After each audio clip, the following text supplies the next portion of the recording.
നിങ്ങൾ ചോദിച്ചതിന് ഉത്തരം പറയാത്തോണ്ട് തെറ്റിദ്ധരിക്കണ്ട. ഞാൻ നിങ്ങളെ എന്റെ അച്ഛനായിട്ടാ കാണുന്നത്.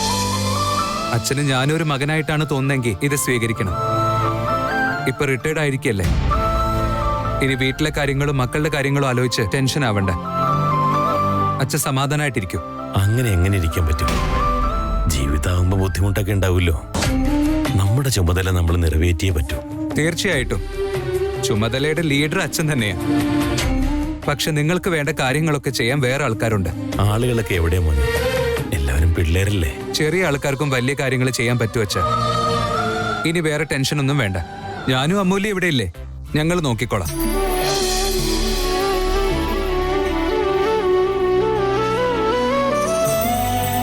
വലിയ കമ്പനി ഉള്ളതുകൊണ്ട് അവൻ അഹങ്കാരിയൊന്നുമല്ല മോളെ. അവനിൽ ചെറിയ ബുദ്ധിയല്ല, ബുദ്ധിയോടെ കാര്യങ്ങൾ ചെയ്യുന്നവരാണ് വലിയ നിലയിലെത്തുന്നത്. നിനക്കും അങ്ങനെയുള്ള ആളെ തന്നെ ഭർത്താവായിട്ട് കിട്ടണം.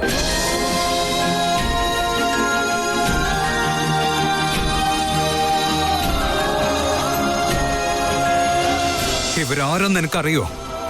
ഇവരെന്റെ അച്ഛനും അമ്മയോ?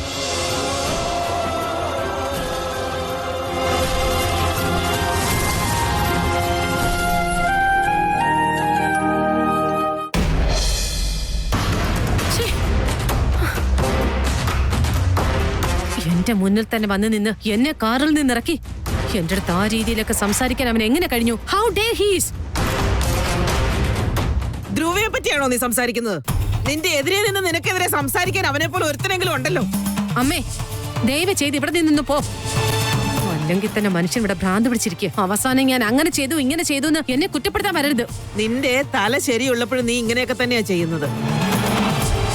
പാപത്തിന്റെ കൊട നിറഞ്ഞാ ഇങ്ങനെയൊക്കെ ആകും സുഹാസിനി. അമ്മ ഇവിടെ നിന്ന് ദയവ് ചെയ്തൊന്ന് പോയി തരുവോ? മനുഷ്യനെ വട്ടുപിടിപ്പിക്കാതെ. ആവശ്യമില്ലാതെ എന്നെ ഇറിറ്റേറ്റ് ചെയ്യാൻ വരരുത്. ഇതില് ഇറിറ്റേറ്റ് ആവേണ്ട കാര്യമൊന്നുമില്ല.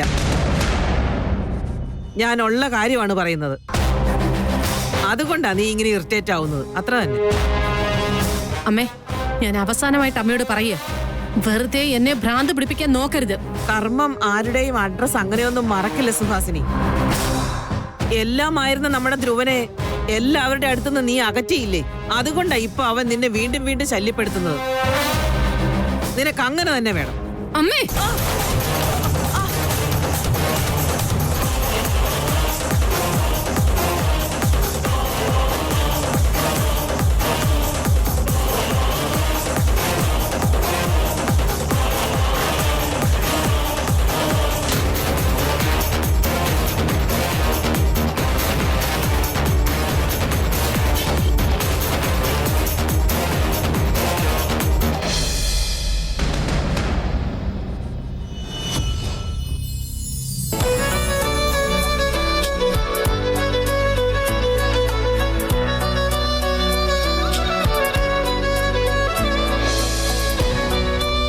എത്ര നന്നായിട്ട് അവൾ അച്ഛനെ പറ്റി സംസാരിച്ചത്.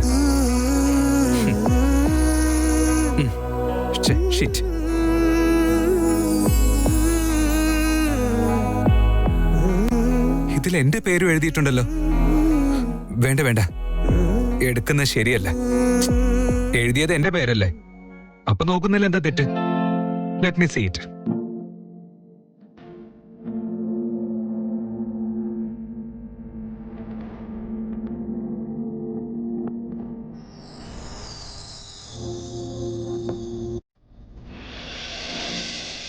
വേദാന്ത്, ഇതെന്റെ മനസ്സിൽ നിന്ന് വരുന്ന കവിതയാണ്. ഇതെന്റെ മനസ്സുമാണ്. നിന്റെ മിഴികളിൽ ജ്വലിക്കും ദീപങ്ങൾ ഇനിയും പ്രകാശമായി. കവിതയൊക്കെ എഴുതിയിട്ടുണ്ടല്ലോ, അതും സ്നേഹത്തെ പറ്റി. ഇനി ഇവൾ ആരെങ്കിലും പ്രേമിക്കുന്നുണ്ടോ? അങ്ങനെയാണെങ്കിൽ ഈ കവിതകളൊക്കെ ആരെ പറ്റിയിട്ടായിരിക്കും അവൾ എഴുതിയിട്ടുണ്ടാവുക?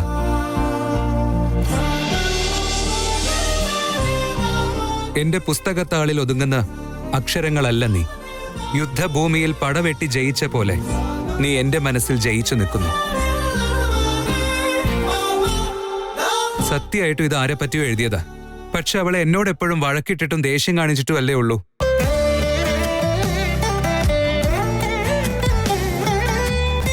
കവിത എഴുതുമ്പോഴും എനിക്കൊരിക്കലും നിന്നിൽ നിന്നും പുറത്തു വരാൻ സാധിച്ചില്ല. നീ എന്റെ അഹങ്കാരി കള്ളച്ചെറുക്കനാണെങ്കിലും ശരി,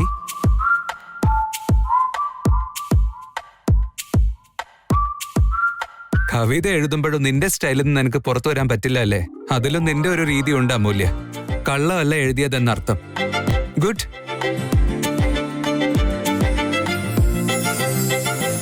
നിന്റെ അധരത്തിൽ നിന്നുതിരുന്ന തേൻകണത്തേക്കാൾ ലഹരി ഈ ലോകത്ത് മറ്റെന്തിന്? വീഞ്ഞു പോലും അതിൽ നിർവീര്യമാകും. നീ പറയുന്നതൊക്കെ ആർക്കായാലും ഇഷ്ടാവില്ലേ? അപ്പൊ അവൾ ഈ കവിതയിൽ പറഞ്ഞ നീ, അത് ഞാനാണോ? 100 ജന്മങ്ങൾ എടുത്താലും ഞാൻ നിനക്ക് വേണ്ടി ജനിച്ചതാണ്. ഇനി എത്ര ജന്മം കഴിഞ്ഞാലും ഞാൻ വേദാന്തിന് മാത്രമാണ്.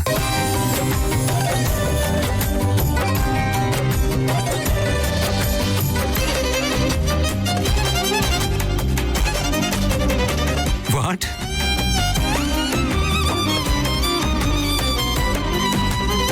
നീ ആരാണ്, ഞാൻ ആരാണ്? നമ്മൾ എവിടെ വെച്ചാണ് കണ്ടുമുട്ടിയത്? നിന്നെ മാത്രം മനസ്സിലാക്കാൻ ഞാൻ എത്ര സമയമെടുത്തു?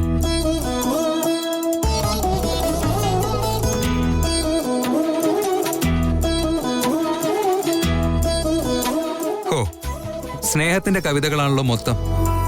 അതിലെല്ലാത്തിലും എന്റെ പേരും ഉണ്ട്. ഇതിലെങ്കിലും എന്തെങ്കിലും തുറന്ന് എഴുതിയിട്ടുണ്ടോ നോക്കട്ടെ. നീ എത്ര ദേഷ്യപ്പെട്ടാലും ഞാൻ നിനക്ക് മാത്രമായിരിക്കും. എന്ത് വന്നാലും എങ്ങനെയായാലും ശരി. കള്ളച്ചെറുക്ക, ഞാൻ നിനക്കുള്ളതാ.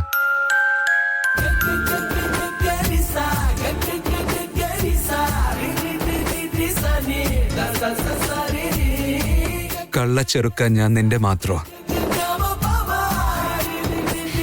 വേദാന്ത്, അവളുടെ മനസ്സിലുള്ള ആ കള്ളച്ചെറുക്കൻ നീയാണ് വേദാന്ത്. അപ്പൊ ഞാൻ മാത്രമല്ല അല്ലേ? അപ്പൊ എന്റെ കഴുതക്കുട്ടിക്കും എന്നെ ഇഷ്ടാന്നർത്ഥം.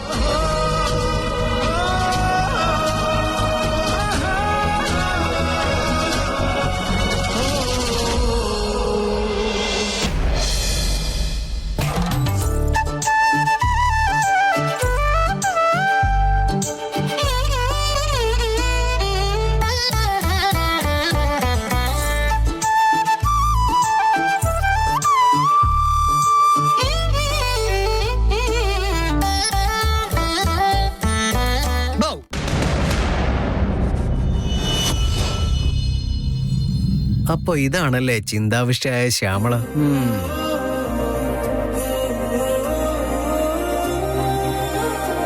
Hello dream girl. ഞാൻ ആർക്കാ ചേട്ടാ ഡ്രീം ഗേള്? ഒന്ന് വെറുതെ ഇരിക്കെ. നീ ആരുടെ ഡ്രീം ഗേൾ ആണെന്ന് ഞങ്ങൾക്ക് എല്ലാവർക്കും അറിയാവുന്നതാ. പക്ഷെ ഞാൻ വിളിച്ചത് ആർത്ഥത്തിലൊന്നുമല്ല. അല്ല, പുറകിൽ വന്ന് പേടിപ്പിച്ചാലും നീ പേടിക്കാത്ത സ്ഥിതിക്ക് എന്തായിരുന്നു ആലോചിച്ചിരുന്നത്? ഒന്നുമില്ല ചേട്ടാ, സോറി, എനിക്ക് മനസ്സിലായില്ല. ഈ പ്രായത്തിൽ ഇങ്ങനെ ഉണ്ടായില്ലെങ്കിൽ അത്ഭുതമുള്ളൂ. ഒന്ന് വെറുതെ ഇരിക്കും ചേട്ടാ. എപ്പോഴും 70 വയസ്സായ ആളെ പോലെയാണല്ലോ സംസാരിക്കുന്നേ. അമൂല്യ, നീ വേദാന്തിനെ പറ്റിയല്ലേ ആലോചിച്ചത്? അതെ ചേട്ടാ, ഞാൻ അവരെ പറ്റി ആലോചിച്ചുകൊണ്ടിരുന്നത്. അല്ല, ഇതെന്താ വേദാന്ത് മുമ്പിലില്ലെങ്കിൽ അവര് വരുന്നൊക്കെ വിളിക്കുന്നുണ്ടല്ലോ. അല്ലാത്തപ്പോ പോടാ വാടാന്നൊക്കെയാണല്ലോ പറയാറ്. ഞാൻ അങ്ങനെയൊക്കെ പറഞ്ഞാലും എന്റെ മനസ്സിൽ ഒരുപാട് റെസ്പെക്റ്റ് ഉണ്ട്. അവര് ചെയ്യുന്ന കാര്യങ്ങൾ അങ്ങനെയല്ലേ ചേട്ടാ? ആരെങ്കിലും വേറൊരാൾക്ക് വേണ്ടി ഇത്രയും കാര്യങ്ങളൊക്കെ ചെയ്യൂ? അത് ഞാൻ ആ തൊട്ടിൽ കൊണ്ടുവരുന്ന സമയത്ത് അച്ഛന്റെ സൂട്ടിന്റെ കാര്യം പറഞ്ഞായിരുന്നു. ആ കാര്യം ഇപ്പോഴും മനസ്സിൽ ഓർത്തു വെച്ച് ആള് ചെയ്ത കാര്യത്തിന് ഒരു ക്രെഡിറ്റും എടുക്കാതെ എന്റെ മുന്നിൽ നിന്ന് എവിടെയോ പോയി ചേട്ടാ. ഈ വിഷയത്തില് നീ എത്ര ഇമോഷണൽ ആണോ അവനും അങ്ങനെ തന്നെയാ. അതുകൊണ്ടാ ഞാൻ എപ്പോഴും പറയുന്നത് നിങ്ങൾ മെയ്ഡ് ഫോർ ഈച്ച് അതർ ആണെന്ന്.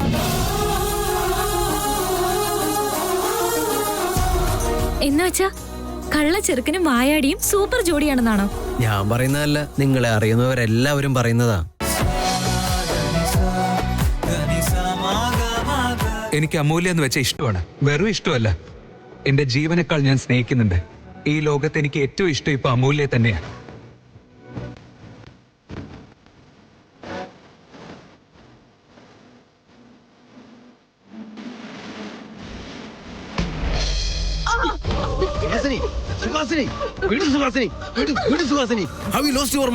എന്തായി കാണിക്കുന്നത്? നിന്റെ തലയ്ക്ക് വല്ല വട്ടുണ്ടോ? അമ്മേ ഇരിക്കെ, ഇവിടെ ഇരിക്കെ. ഇവര് നിന്റെ അമ്മയാ. ആ ബോധമെങ്കിലും ഉണ്ടോ നിനക്ക്?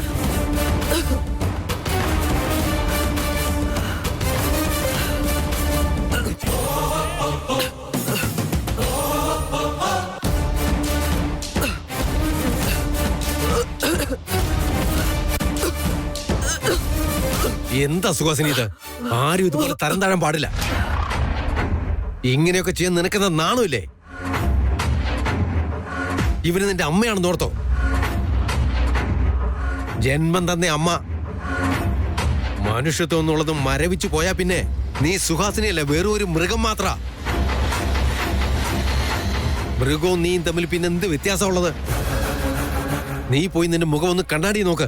അപ്പൊ നിനക്ക് തന്നെ നിന്നോട് ലജ്ജ തോന്നും. അല്ല, ഞാനിപ്പോ ഇത് കണ്ടതുകൊണ്ട് കുഴപ്പമില്ല. മക്കൾ ആരെങ്കിലും ഇത് കണ്ടോണ്ട് വന്നിരുന്നെങ്കിൽ എന്താ അവസ്ഥ? ഞാൻ കുറെ നേരമായിട്ട് അമ്മയോട് പറയുമായിരുന്നു, എന്നെ ഇറിറ്റേറ്റ് ചെയ്യുന്ന വർത്തമാനം ഇവിടെ നിന്ന് പറയരുതെന്ന്. ഞാനുള്ള കാര്യമല്ലേ പറഞ്ഞത്. അതിന് നീ ഇറിറ്റേറ്റ് ആവുന്നത് എന്റെ തെറ്റാണോ? അമ്മേ വേണ്ടെന്നാ പറഞ്ഞത്. വായടയ്ക്ക്. എല്ലാത്തിനും ഒരു പരിധിയുണ്ട്. നീ ഇപ്പൊ ആ പരിധി കടന്നിരിക്കുക. മരിച്ചാലും ക്ഷമിക്കാൻ പറ്റാത്ത തെറ്റാ നീ ഇപ്പൊ ചെയ്തത്. ഇത്രയും നാൾ നീ ചെയ്ത ഓരോ തെറ്റുകളും അറിഞ്ഞിട്ട് പോലും ഞങ്ങൾ കണ്ണടച്ച് കളഞ്ഞു എന്നുള്ളതാ. അറിഞ്ഞുകൊണ്ട് തന്നെ മിണ്ടാതിരുന്നതാ. പക്ഷെ നീ ഇങ്ങനെ മുന്നോട്ട് പോകാനാ തീരുമാനമെങ്കിൽ ഞാനാണെങ്കിലും അമ്മയാണെങ്കിലും ഇനി ക്ഷമിച്ചൊന്നും വരില്ല. നിന്റെ സത്യങ്ങൾ ഇനി ധ്രുവയല്ല, ഞാനായിരിക്കും വേദാന്തിന് മുമ്പിൽ ഓരോന്നോരോന്നായി തുറന്നു കാണിക്കാൻ പോകുന്നത്.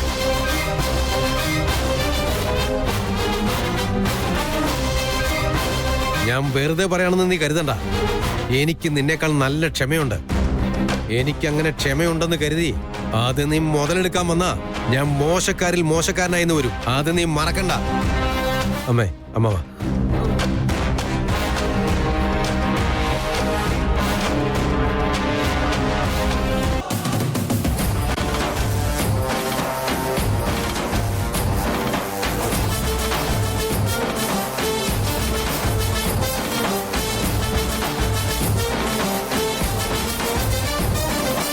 എന്റെ അമൂല്യ, എന്റെ കഴുതക്കുട്ടി, ഞാൻ അവളെ ഇഷ്ടപ്പെടുന്ന പോലെ അവളും ശരിക്കും എന്നെ. കള്ളച്ചെറുക്കനെ പറ്റിയിട്ടാണ് ഈ കവിത മൊത്തം അവളെ എഴുതിയിട്ടുള്ളത്. ശരിക്കും ഒരു വായാടി. വളരെ സിൻസിയറായിട്ടാണ് കവിത തുടങ്ങിയെങ്കിലും പോകെ പോകെ അവള് കവിതയിൽ മുഴുകി പക്ക അവളുടെ സ്റ്റൈലിലാണ് എഴുതിയിട്ടുള്ളത്. I can believe this. അത്രയും ദേഷ്യത്തിൽ മിനിയാന്ന് റിസൈൻ ചെയ്തു. കള്ളച്ചെറുക്കാന്ന് വിളിച്ചിട്ട് വെറുതെ വഴക്കിന് വരും. ഇങ്ങനെ ഓരോ നിക് നെയിംസും ഇട്ട് എന്നെ ആകെ വെറുപ്പിക്കും. അതൊക്കെ എന്നോടുള്ള ഇഷ്ടം കൊണ്ടാണോ?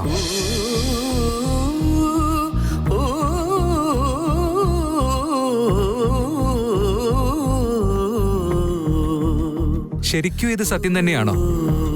ശരിക്കും ഇത് സത്യമാണോ ഗുരുവായൂരപ്പ? ഗുരുവായൂരപ്പ, നമ്മൾ വെറുതെ ഓരോന്ന് ആലോചിച്ച് സന്തോഷിക്കാൻ പാടില്ല. വിചാരിച്ചതൊക്കെ നീ ഇത്ര വേഗം എന്റെ കയ്യിലെത്തിച്ചേരുമെന്ന് ഞാൻ കരുതിയില്ല. ഇപ്പൊ താഴേക്ക് പോയി എല്ലാവരോടും എനിക്ക് അവളെ ഇഷ്ടം ഉറക്കെ പറഞ്ഞാലോ? പക്ഷെ ഞാൻ അവളെ ഇഷ്ടപ്പെടുന്ന കാര്യം അവൾക്ക് അറിയില്ലല്ലോ.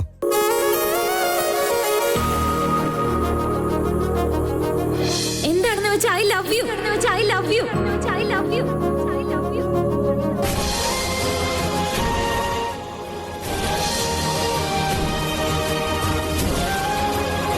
കഴുതക്കുട്ടി, ഇനി നീ വലിയ ബ്രില്യന്റ് ആണെന്ന് എന്നോട് പറഞ്ഞേക്കരുത്.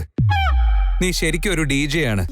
അന്ന് ഞാൻ നീ എന്താ പറഞ്ഞെന്ന് ചോദിച്ചപ്പോ ഫ്രണ്ടിനെ പോലെ എന്നെ ഇഷ്ടമാണെന്നല്ലേ പറഞ്ഞ. എന്നെ ഇഷ്ടമാണെന്ന് നിന്റെ സ്റ്റൈലിലൊന്ന് പറഞ്ഞ എത്ര നല്ലതാ അമൂല്യ.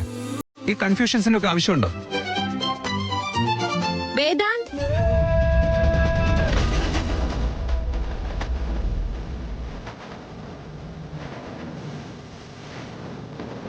നീ ഇവിടെ ഉണ്ടായിരുന്നോ? എല്ലാരും നിന്നെ അങ്ങോട്ട് വിളിക്കുന്നുണ്ട്, വാ പോവാം. അത് ഞാൻ ഫോൺ വെച്ച് മറന്നു. അതെടുക്കാൻ വേണ്ടി വന്നത്. അമൂല്യ, എനിക്കിഷ്ടമായി. എന്ത്? ഐ മീൻ മനസ്സിലായി എന്ന്.